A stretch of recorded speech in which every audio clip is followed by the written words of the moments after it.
Hello, and welcome to this Museum at Home webinar about female war artists.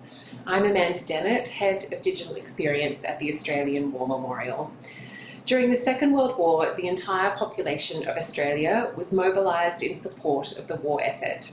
This included women who joined in their thousands the newly formed Women's Services to work in the munitions industry and other vital roles in society that were generally undertaken by men.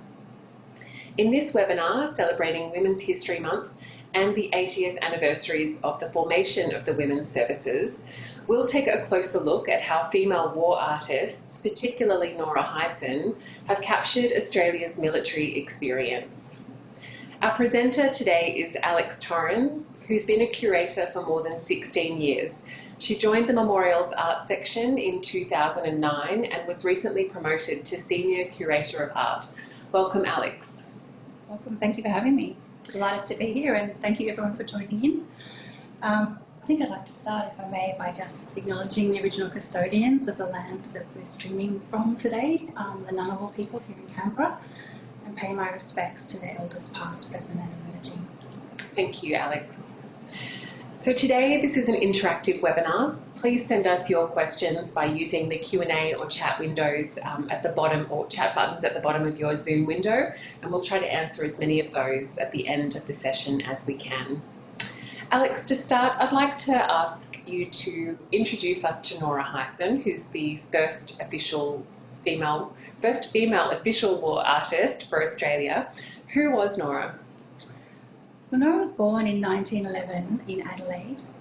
Her father was the well-known Australian painter Hans Heysen, so she grew up in a household surrounded by art and artists, and from a very young age it was clear that she'd inherited her father's artistic abilities and sensibility.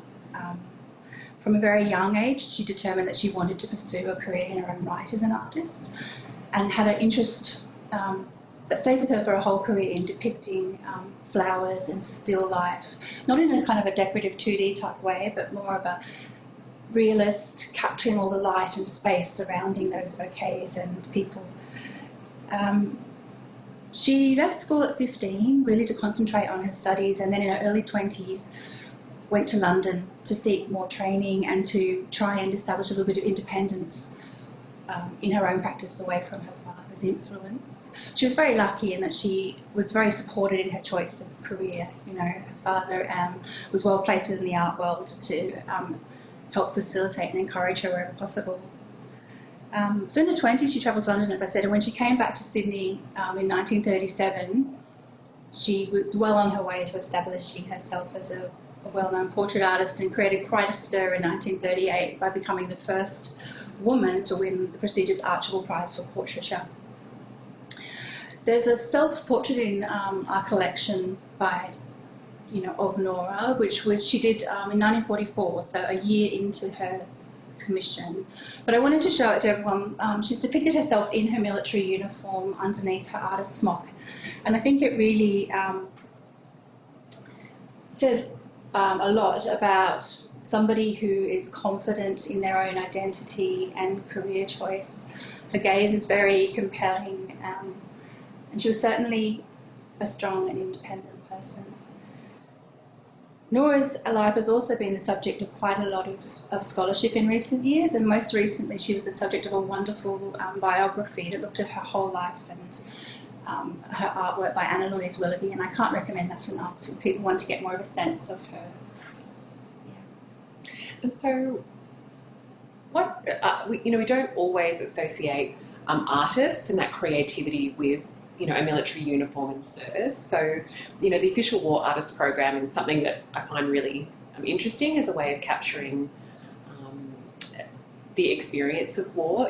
Different to perhaps what what other reports can provide. But looking at Nora's service specifically, how did she come to work as an official war artist? What motivated her, and how did that opportunity come about? I think Nora recalled later in life that she was really struck by some of the images by war photographers Damien Parra and George Silk that were increasingly being seen in the public view as the war progressed, and she really wanted to do what she could to support the war effort in her chosen career. Both her brothers had enlisted in the RAF. And so I think it was a sense of patriotism in a way that motivated her, that she wanted to perhaps use her artistic skills that way to create a record. And she was also, I think from those images, they encouraged her that she would find subjects that she could accurately depict. I mean, her skills as a portrait artist would be perfect in the field. And even though she might not have been driven by strictly feminist ideals, in that she wasn't joining up to champion women, you know, the women's increased participation in the war, I think she did feel that, like when she set the goal as a young woman to win the Archibald Prize away from men, that she could prove herself as a woman completely capable of taking on this role, and in that way maybe saw herself as a trailblazer for other women artists within her own profession. And as I mentioned in the intro, it is 80 years since the formation of the women's services, the three services, and Nora's first task was to paint a portrait of each of the commanding officers of the three services.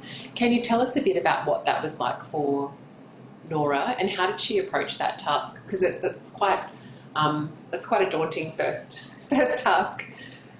I think, yes, daunting definitely in terms of the logistics of it. I mean, it was at a period when they were still trying to organise what to do with her. You know, the women's services had only just been formed, and the military itself was struggling with how to integrate women. And it really took a long time for the army to work out and negotiate with the memorial that Nora would join as a captain and be paid the same as men. The memorial insisted on that. And so she spent a lot of time based in Melbourne, working out of a studio in St Kilda, and the women from the service would come and visit her, but they were all very, I guess, trailblazing, busy women in their own rights, and quite often didn't have very long to sit for her.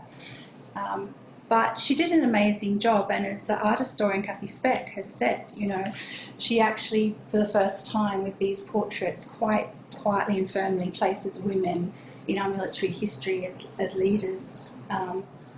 You can see all three women from the main services. The portraits were painted over a period of maybe 3 months. She found them quite cranky at times and stressed, and she loved to work from life.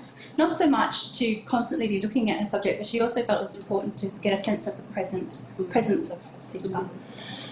Several of the women formed quite close friendships with Nora, especially Sybil Irvin, who was the commander of the Women's Army Service. I think maybe as a woman, you know, striving out in her own independent career, she saw kind of kindred spirit in Nora Heisen, and they definitely socialised outside of the formal commission, and she was able to get a very good likeness of Sybil. And it was, you know, Annie Sage as well, who I think took a shine to Nora, or perhaps I like to think also Nora influenced her own destiny by talking about the possibilities of her doing what she saw as more important work in far forward areas. And it was Annie Sage who was instrumental in influencing the memorial to really think about sending Nora up to New Guinea to depict the nurses. It was also a time where she was also getting a grip of how she was going to have to adapt her practice to do the job, you know. She was used to having a lot more time. She hated the colour scheme. She felt khaki didn't look great on women, and it was a really difficult colour to work with. Yes. And Nora was also a prolific letter writer, and we do get a sense of her struggles around that time from her letters. And she also writes beautifully about her subjects. She was had a great amount of respect for all three of them by the end of her commission. And in fact, she described Sybil Irvin as having a fine and strong head, a domineering and efficient, highly capable person with penetrating blue eyes and a sense of humour. I think she felt that the portrait of Matron Safe was the most successful. She really loved doing the red cape, depicting that after all those duller colours. And she wrote about that she had a fine head, and the whole thing was really like a Flemish master. Van Eyck would have loved her. The white headdress is such a lovely setting for the face, and with a simple red cape makes a good design. And again, she sort of says, unfortunately, her time was really brief with that matron saint, and that she had to be sent off to New Guinea within a week. So, yeah, quite. And she felt that she'd done such a good enough job with those portraits that they were entered in the 1944 Archibald Prize, and which was obviously the one that DeBell won with all the controversy. But yeah, the memorial was always very encouraging of their artists entering that prize. Mm. Yeah. And so Nora also travelled to New Guinea as part of her work as an official war artist. What challenges did she face in on deployment and in capturing portraits and in creating art that perhaps her male counterparts didn't face? There's obviously some similar challenges with just having to deal with the environment, but were there any particular challenges that Nora faced as a female war artist?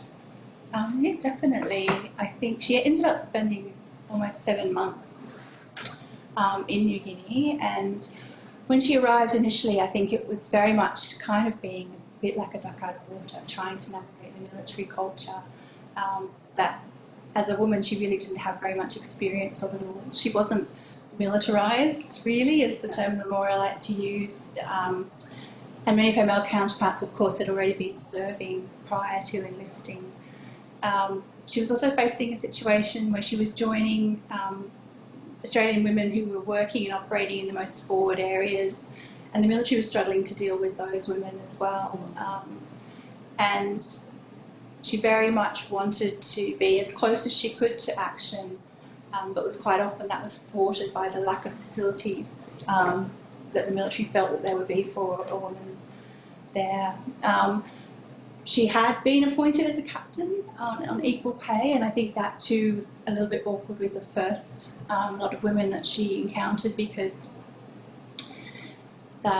she was ranked higher than them, yes. You know, because they had actually had a lot of experience working in the Middle East, and I think there was a kind of resentment that this artist was coming in at, you know, a much higher rate, and so I guess she felt a little bit lonely. Yeah. And because women, I guess, in those in the women's services weren't paid at the same rate as men, but Nora had managed to achieve that in her roles. There's a few disparities that must have caused a bit of friction. Yeah. Initially. She overall recalled it as being a really strange experience, entering the military world, and I think one that she, by the end of her commission, was navigating quite successfully. Yeah. And she also made a funny comment too about not having to deal with so many women. Was also hard for her personally, I think. But she did negotiate that, and she made many firm friends of some of the women that were working in those forward areas, which she continued on throughout her life. Yeah. And because her main task really was to cover the women's services, although that's not sort of all that she did. So how did she sort of navigate, because that's quite a broad brief, is to capture the women's services. How did she approach that task, and what was the resulting artworks that she produced that represent women's service? Because it didn't just sort of end with portraits of commanding officers. She really did try to represent the contribution that women were making at the time. I think she certainly did that and fulfilled her brief. And I think also technically, when she was moving into the New Guinea theatre, she didn't have to strictly stay with depictions of women. Mm-hmm. But she does make many images of them, and I think much is made often of the tension between her and Trelaw as to the fact that, and largely I think because the first few works that she did send back to him in Melbourne didn't contain any images of women, apart from a few of them at rest and recreation. You can see one of women's view from the Sisters' Mess that she drew at Finchaufen, which she very much saw as part of that experience. But she did make portraits of women when she was there, and you can see in her beautiful portrait of Minnie Goldstein, who was working in the blood bank at Finchaufen. It's not so much of a portrait trying to capture a likeness, but more of a study of really focused labour. She also captured the women working in the theatres, the operating theatres, and made many quick on-the-spot character sketches of women. But she was also at the same time, you know, striving to fulfill the role of official war artist. She was responding to the environment around her. When she got to Finschhafen, the fighting had only really been 3 months previous, and there was a lot of evidence of the impact on the landscape and quite confronting scenes of the dead bodies. And she did paint landscapes and views. She painted portraits of the men that she interacted with. And then I guess later on, when she left New Guinea, she was then assigned to go up to Queensland to paint the WAF effort. And she had more time and conditions were better. And she created some of her now most best-loved portraits that are in the collection. More of a type portrait. So even though she identified the women, we can see transport driver, aircraft, Florence Miles, and Joan Whipp, the RAF cook. These were women that Nora painted because she wanted to. I mean, they had some sort of charisma or characterization that drew her to them. And then she gives us these women larger than life. They fill the frame. They're quite brawny and you know, quite masculine in some ways in their depiction, but at the same time they still retain their femininity. Miles's gaze is very much on her task. And so they're different to the very strict academic realism of those early portraits. She's really presenting us with kind of a tribute, you know, not just to those individual women that she depicted, but to the role of women more broadly, ordinary servicemen and women. So of course, Nora wasn't the only woman that was appointed as a war artist during the Second World War. Can you talk to us about her contemporaries at the time and what they were commissioned to cover? So there were 2 other artists, female artists, that were appointed during the Second World War. Stella Bowen was an expatriate Australian artist who had been living and working in Europe and London from about 1914. She was also coincidentally from South Australia, but left when she was 21 and really didn't come back.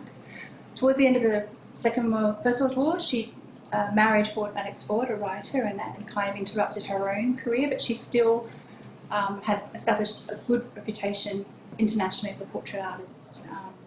Like Nora, she approached the memorial. You know, this was someone who was trying to survive as an artist and to see that her skills could be useful. And she was recommended by Louis McCubbin, similar to Nora, as being someone with great skills that they could be put towards depicting the Australians in Britain. She had been, interestingly enough, really quite affected by the bombing. She was living, like most of Britons at that time, under the threat of the bombing, and she'd been doing landscapes of the destruction caused. And she sort of suggested to the memorial maybe she could continue that. She was interested in the psychology, the psychological potency of those images. But she was told pretty firmly that she was actually going to record the experiences of Australians in Britain, and that meant probably the RAF. And so she ended up going to the RAF and encountered all the kind of issues that Nora encountered in terms of access and not having facilities for women and people being very stressed and harassed and not really that interested. But she, being took a more modernist decorative approach to portraiture, and she went on to create some fabulous, and now some of them are now iconic group portraits of RAF crew. You can see in Bomber Crew of 1944, which was her first group portrait of a Lancaster crew, that she was totally interested in the design and the composition of the portrait. She had seen early Renaissance portraiture in Italy, and she's organised the figures of these men in this sort of circular composition to create depth. And unfortunately for her, as we now know, the way she worked was to do a series of very intimate pencil portraits of the men, and then unfortunately they were missing in action the next day, and kind of as a devastated artist, she then had to go back to a London studio and create the portrait from photos, and into some sense you can see the crew have a ghostly, unearthly presence. It's like she described it as like painting ghosts, and it's now kind of an iconic, almost monumental work that stands in for the loss of all those thousands of men, because she was there at a time when casualties were really, really high, especially for 460 Squadron. Yeah. And so apart from Stella Bowen, we also have Sybil Craig operating at that time. Can you tell us a bit about it? Sybil Craig was appointed in March 1945, and she was appointed to cover the women's munitions work. She was really appointed on the back of a lot of pressure of the memorial to promote more modernist artists. She didn't apply. She was based in Melbourne and had, been influenced early in her career by the Impressionists and by artists like Matisse and Gauguin. And she was very reluctant, actually, to accept the commission, and her parents kind of compelled her to take it on, and she didn't think that her work was going to be good enough. Very different experience. She was able to stay at home the whole time, and she used to catch the tram daily into the Maribyrnong factory, carrying all her materials. And she's really just created these kind of wonderful atmospheric scenes of the women busy working in the workshops. Much more impressionistic in style, as you can see in number 1 projectile shot on the left. She's used a lot of colour and heavy impasto painting to convey the atmosphere of this sort of continuous activity. It was really dangerous work, handling the explosives that were used to make munitions, and in some ways her work doesn't really provide us with any psychological studies of the women like Nora or Stella did of the RAF men. It's more observed from a distance and kind of a snapshot of that home front support for the war effort. Yeah, the kind of moments in time. Like a gentle sort of patriotic images. Not really propaganda either. You know, propaganda, a lot of women were seen as these glamorous women with these incredible, dangerous machines and everything. But she created over 80 works for the memorial, which is a wonderful record of that contribution. And so since that time, there have been additional women appointed as official war artists. Can you talk to us a bit about how female contribution to the official war art scheme has evolved over time, and about, I guess, give us a window into some of the women who have been appointed to that role since the Second World War? Sure. Well, following, I guess, the Second World War appointments, the memorial official war art scheme pushed on through the Korean War and the Vietnam War, but there was still very much this idea of being, the role of the scheme was to depict the action on the front line, and it wasn't until 1999 when the War Memorial Scheme was revitalised after almost a 30-year period of inactivity that women were appointed again. And, in some ways gender is no longer a barrier to their participation or their physical access to subjects. And so we've had 5. I mean, I think what's evolving not so much is, the brief is still always to create a visual record informed by kind of a personal encounter or response to the ADF. That really hasn't changed a lot, but I think the nature of conflict has evolved, and so global conflict now is not so easily defined, I think, by either geography or even who the enemy is. It's become in some ways disembodied and removed from the general population, and so the challenge for artists now is to how to respond to that, to the complexities of contemporary service. There's a lot more variety in contemporary art practice as well, so the interests in the media that people have used is a lot different. So we've had some examples up on screen. So did you want to talk to each of them sort of briefly? Because the one that we had for Wendy Sharp that we might bring back up is quite a different style from what we've seen in, I guess, the examples from Sybil Craig that we just discussed, to then kind of move to something that's much more contemporary. Can you talk to us a bit about that evolution? And I guess it follows some art evolution, but what do contemporary artists sort of bring today that perhaps we didn't see from those first official war artists? Well, I think, so Wendy is quite, in some ways, took on the traditional role of an artist. She went to Timor and she went out on patrol. Her style of expressive painting, she was very prolific, and she was constantly sketching and capturing images in gouache and watercolour and in self-portrait of herself in the role, which is interesting here. She can see her out on patrol. And then she came back to Sydney, and so the artists, while they're sort of deployed for shorter periods of time, in some ways they're more intense. Yeah. And so often the experience is really gathering information, taking in the whole experience to then be able to come back and translate that into works in the studio.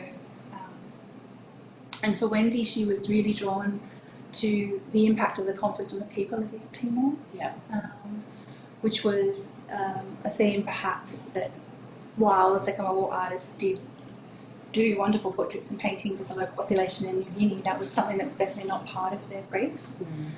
So there's a little bit more freedom there, and she created quite emotive images, such as Midnight at Surrey Cathedral in 2000, where you can see the local population actually reenacting a massacre that occurred previously in the conflict, and how that kind of felt for her to be there and to witness that. We've also got some examples from Ex de Medici, who produces really intricate works.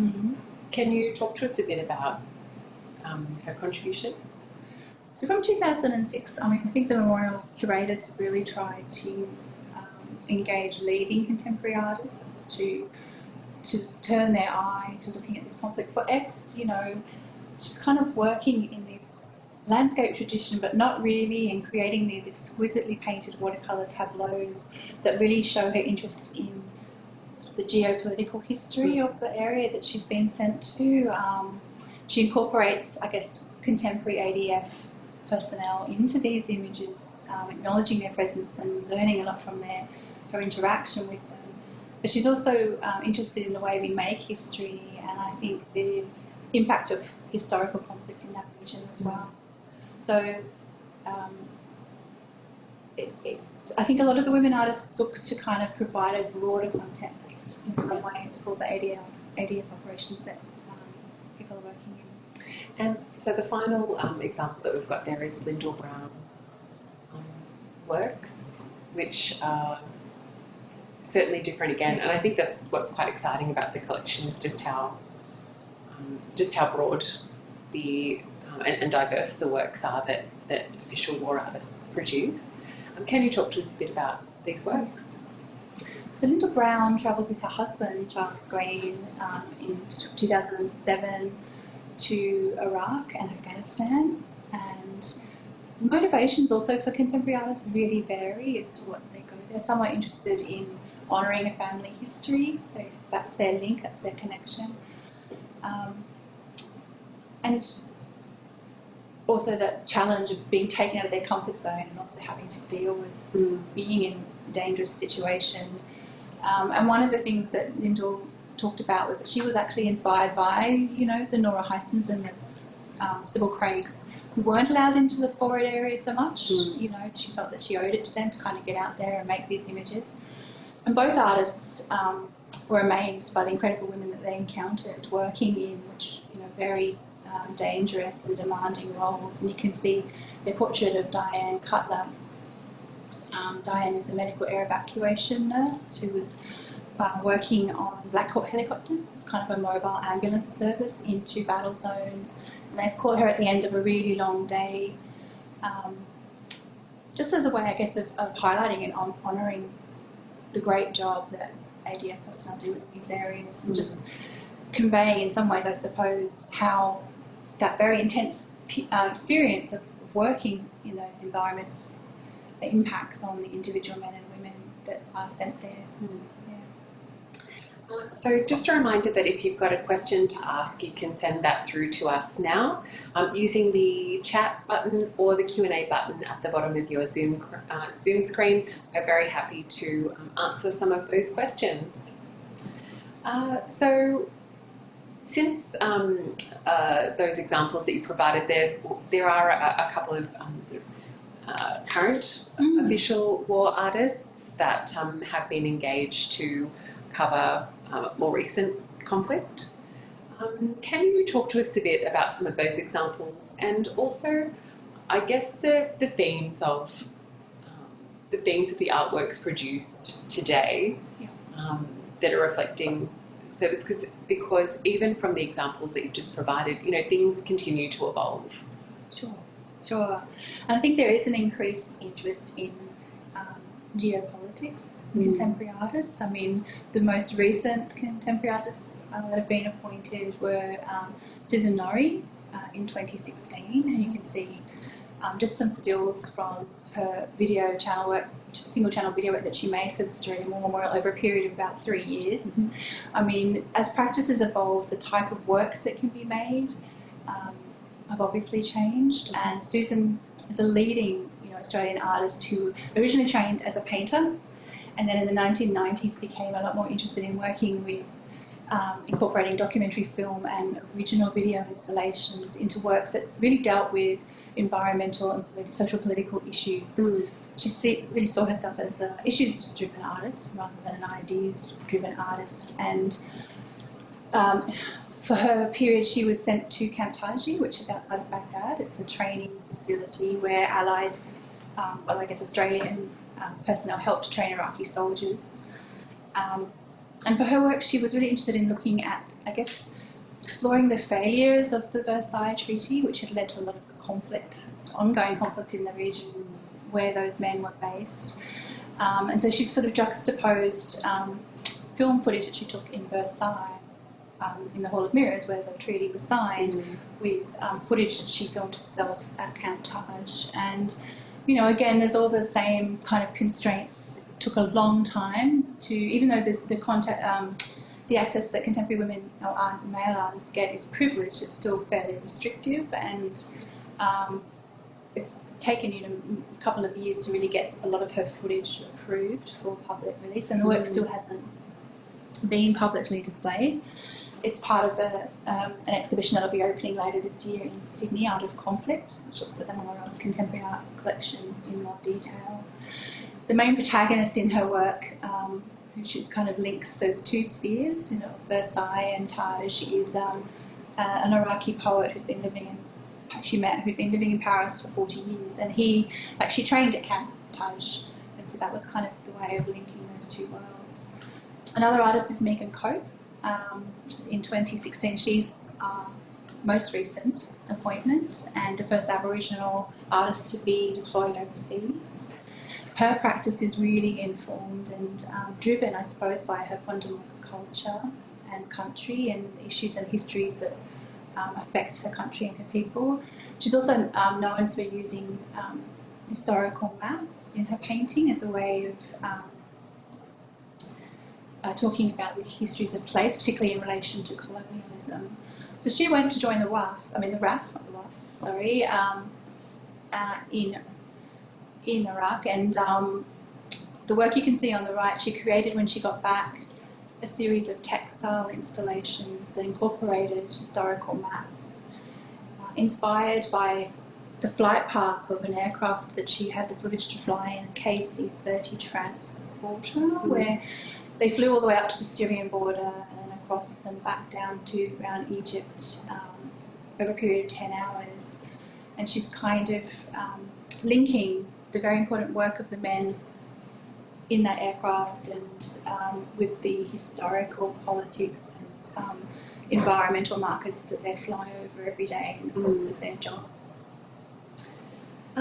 So we've had a question come in from Susan about Lindell Brown's work, so we might bring that back up on screen for reference for the discussion. But Susan said that she's interested in Lindell's work, particularly the one that also lists Charles, her husband, Charles Green, as a collaborator, and is interested in what way did that collaboration take place. So I guess it's quite interesting to have two people responsible for an artwork. Can you tell us a little bit about that? I'll try to. Yeah. It was before my kind of time, but So basically they have worked collaboratively for a long time, and the paintings that they produce for the memorial are really the result of thousands and thousands of photographs that they took while they were in Iraq and Afghanistan, which they then kind of collaborate on how they're going to compose an image, you know, and they both physically work on the painting part of the image to kind of have a unified vision, I suppose. Yeah. It's interesting because are there many examples that you're aware of the sort of that collaborative approach to official war art? Because I'm certainly not an expert, but I haven't really come across other examples mentioned that have two. I think it's unique. Two artists, yeah. You know, historically, she'd never been allowed to travel if she was married or with her husband. You know. No, I don't think they are. They have been. Yeah. So, as we discussed, the female contribution to the official war art scheme began in the Second World War. There weren't any female war artists for the First World War. Can you talk to us a little bit about what had changed, I guess, within our society, I mean, that post-war period that had enabled that opportunity to become available to women? You mean sort of why there weren't any appointments and then what changed? Yeah. So during the First World War, you know, women in Australia particularly were excluded really from participating in war. It's seen as a very masculine pursuit. I mean, when we think of war, we think of masculine qualities, and as such, I think they were not seen as having an authentic voice or having the capability to talk about the experience of being in the trenches. And it was also at a time when Australia was trying to forge its identity as a young nation, you know, by its sacrifice and heroic performance of its young men on the battlefield, and that was strictly a non-female domain. Although, as Dr. Speck has talked about, historian Kathy Speck, women were actually pretty close to a lot of the fighting in roles such as nurses and VADs, and they did witness the horrors and the confronting aspects of war, but just slightly behind the front line. So if you kind of shift that front line slightly, women were there and they were creating artwork. And there were, and you know, there are, as part of our collection, you know, artworks from the First World War that do depict women's contributions to the war effort. Yeah. But is there a, I guess, a difference, or can you talk to what perspective you know, men brought to those works in the First World War, you know, of women's service? Does it present a particular view of that service? And I guess how did that change with the Second World War, having women represent the contributions of other women? Is there a noticeable difference in the approach, or not? It's a good question. Yeah. I think you know, women's really didn't feature in the memorial collection during, you know, it was kind of like an afterthought that they realised that they hadn't painted any of the nurses. Yeah. And so there are images of women kind of seen, you know, ministering, motherly figures. And I think potentially as women have moved into that role, that the images they portray really break through kind of stereotypical roles about women in a way. Yeah. Yeah. I guess as the opportunities increased, the opportunity to represent them in a different way also increased at that time. So we've covered a lot of artists today in quite a brief period of time. So if people are interested in learning more about any of them, there's lots of information on the Memorial's website. But also feel free to leave us some comments, or we will share this video on social media, and you know, you're welcome to comment and let us know if there's an artist that you'd like us to cover in more detail in the future. We're always happy to hear about that. I did want to ask about the legacy that female official war artists have left from Nora onwards and are still creating today. What what is the overall contribution, and what legacy have they left for the female official war artists to come? That's a huge question. And in 5 minutes or in less. 5 minutes or less. just kidding. Well, I guess it comes down to that, or maybe it's a question of do men and women see war differently. I think historically they've certainly seen it from different perspectives, whether that's due to societal constraints, and it means that their records that they have left are quite varied and vastly different. So I think the works that do have come into the collection, whether it's through the official war art scheme or in other ways, speaks allows future generations, I guess, an understanding of both of those experiences. I mean, when Nora returned with her 170 works and delivered them, I mean, they basically became a bit invisible here at the memorial. Yeah. And for a long time, there wasn't really an adequate conceptual framework for the memorial to exhibit a lot of the collection that it had collected, because the focus was so much on the history of the armed forces, and in many ways still is today. I mean, it took until 1967 for there to even be a display about women's war work, and that only contained a few mannequins and one of Nora's paintings. And so I think that that record is invaluable, even though it's perhaps wasn't so valued at the time. It certainly is now. And I think women are still trailblazing in the arts.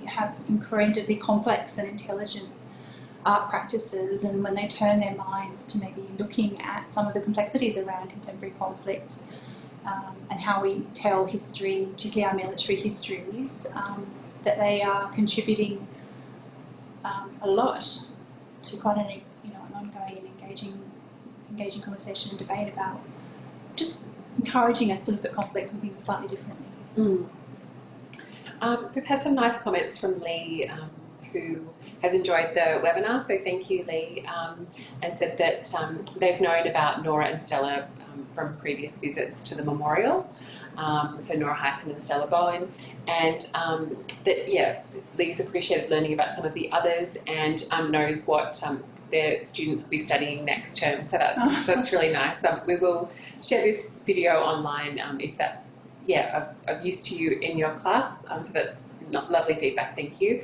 And we did also hear that there might be a couple of representatives from Stella Bowen's family attending the webinar today, which is exciting. So it's great to have people online watching. In trying to understand and research and learn about the official war artists, so from whether male or female, sort of from the First World War onwards, what role do family members have and other sources of material have in helping you work out who an artist was and their motivation, so that you can better sort of interpret and understand their art? I think it's often invaluable.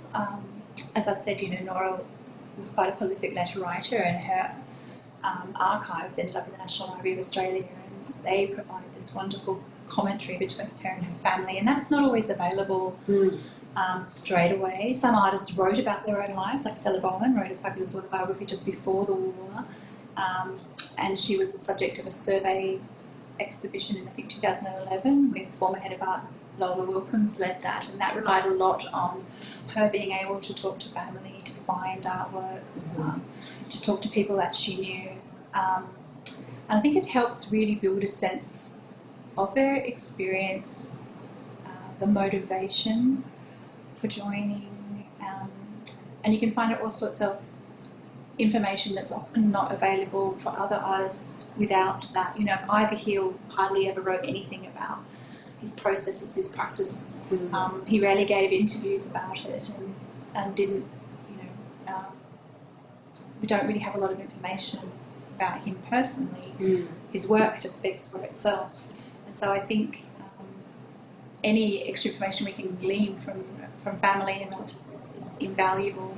And quite often it's helped us to identify subjects as well, because the artists during the Second War particularly were discouraged from just doing portraits of named portraits of individuals because they didn't want them to be overwhelmed with requests for their portraits to be made and to elevate someone above someone else. So often, now when the interest has turned very much onto personal stories to be able to interpret the experience of conflict, that way you can also identify a lot of subjects and find out more about the circumstances around the creation of the artwork. Great. So to finish up, I'd like to ask about the number of works that have been acquired by the memorial that have been produced by female war artists. So that might be a big test. Yeah. But can you also talk to us a bit, I guess, what is that process of acquiring or commissioning new art that the memorial undertakes? Because I think that's some detail that people might not always appreciate. How do we start that process? And you've mentioned that some works sort of take 3 years to produce. Can you just give us a little window into that process of acquiring new art? Sure. I was hoping you weren't going to ask me about statistics. I don't know off the top of my head. I did read a quote that maybe 10 years ago we had 30,000 artworks. Yeah. And only about 600 of those by women. Yeah. But I would say that's probably closer to over 1,000 now. Yeah. But maybe 38,000 artworks. Mm-hmm. So still a bit in the minority. Yeah. I mean, as far as the commissioning goes, it's still commissioned by invitation in a way, and so a lot of thought goes into artists, looking for artists whose practice might have a fit in some way with the collection. Someone like Megan Cope, who's interested in the kind of mapping of historical, using historical maps to talk about histories of place, and there's also a kind of some concern about gender equity now in terms of making sure that we're trying to not only collect a range of artists working in a diverse range of media, not just the traditional painters, not excluding them, but there's plenty of other media, and to maybe work to develop the collection to encompass a broader range of experiences and views, not just on gender but also on cultural diversity as well. Yeah. And is it usual that can take a couple of years, or? Yeah, I think the general process now might be that an artist would be approached and they would agree, and there would be some period that's contracted where they need to be deployed to the ADF, so it might be between 4 to 6 weeks. Much shorter, obviously, historically, where they used to maybe be in the field for 7 months, 3 months, 2 years. I mean, Ivor Heel spent 10 years working on his works.